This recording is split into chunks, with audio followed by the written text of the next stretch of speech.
What is Cardano? Cardano was founded back in 2017 by Charles Hoskinson, one of the founders of Ethereum.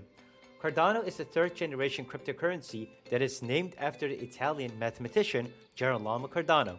It is a proof-of-stake cryptocurrency that is focusing on solving three main problems in the crypto space. Number 1, scalability. Number 2, interoperability. And number 3, sustainability.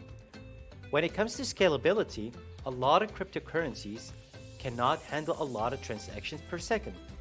This is what Cardano wants to improve, speeding up transactions to handle more traffic on the blockchain.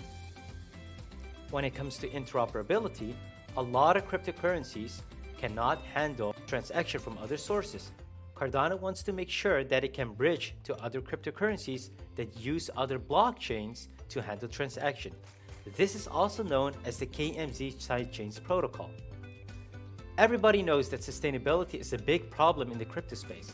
Cardano wants to improve this by first being a proof-of-stake cryptocurrency.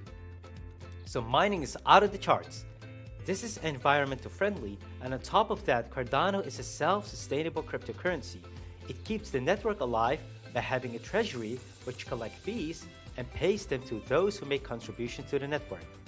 This is why Cardano is one of the biggest and active projects in GitHub. It is an open source blockchain protocol and driven by the community. Cardano, for the community, by the community. This is Crypto Simplified. See you in the next video.